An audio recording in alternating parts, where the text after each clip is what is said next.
Welcome back to Substack Coach. Today we're going to be talking about a common question that I get asked when people are brand new to Substack and just starting out. And it seems to cause a lot of confusion with new people, and that is, what actually is Substack?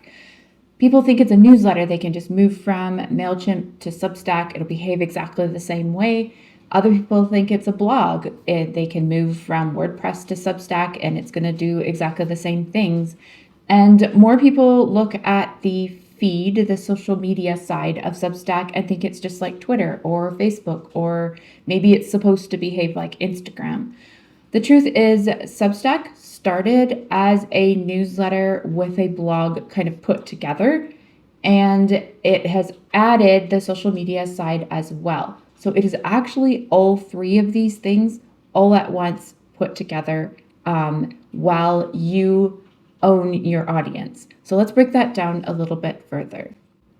So Substack is a newsletter with a website and a community.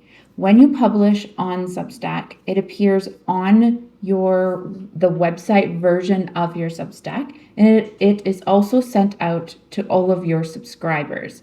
So you own your audience, which is a key difference from social media. While Substack does have a social media side to it, when you're sending out the majority of your content, it goes directly to your audience. They don't have to find it in the algorithmic feed. It appears right in their inbox. So with your readers subscribed to you directly, they will hear from you whenever you send out content. And you also have the opportunity to use the Substack platform for more community-based interactions with your subscribers. So rather than this being just a one-way, you write the newsletter, you send it out, and you hope they read it and you check your stats, there is more opportunity for your subscribers to interact with you and even with each other if you build it correctly. So what are people using Substack for? There's a lot of different things that people use Substack for, and I've helped hundreds of people set up their Substacks for different reasons. So we have newsletters, people who just want to write a weekly or monthly or bi-weekly newsletter and send it out and not worry about anything else. Substack still works that way. You are also automatically creating a website, which you can design and set up the way you want it, but you can just use it as a one-way newsletter to replace your MailChimp, and your website will just be a chronological feed of each newsletter that you send out. Other people like to use it more as blogs, so perhaps they post content more often, and maybe they occasionally send out an email to their subscribers with links to the content that's on the actual Substack site. Other people use it for podcasts, and you can also do videos. Authors will use it to serialize their books, nonfiction, fiction. There's a lot of opportunity in Substack to create this serialized version of your work. So for example, rather than someone purchasing a book from you, they're subscribing to you to hear from this author, right? So they're wanting to hear your content, however many books that might be, and as well as perhaps background information. Maybe you're writing nonfiction and you share a bit of your research process with your paid subscribers. Maybe you write fiction and you share more of the world building aspect of it with your subscribers. So you would have kind of two different streams of content, one being the actual book itself and another being more of a relational aspect, a community aspect with your readers. Other people set up their business newsletters with Substack as well. So they may do, so they might have like a monthly newsletter that goes out or a weekly newsletter on whatever the topic of their business is. And this works for SEO just like a WordPress blog would, as well as being a way to keep in contact with your clients. And finally, people are also using it to set up more of a community around a specific topic. So they may have weekly newsletters that go out, which is great for discoverability, but then they also have a chat room, or maybe they do monthly meetups with a video call. Maybe they even offer some one-to-one coaching through the premium tier on Substack. So there's a lot of different options on Substack, whether you're a writer, an artist, a business person, someone who wants to podcast through Substack. There's plenty of tools and features that support all kinds of content on Substack. So why are creators moving to Substack? So the main reasons include the fact that you own your audience.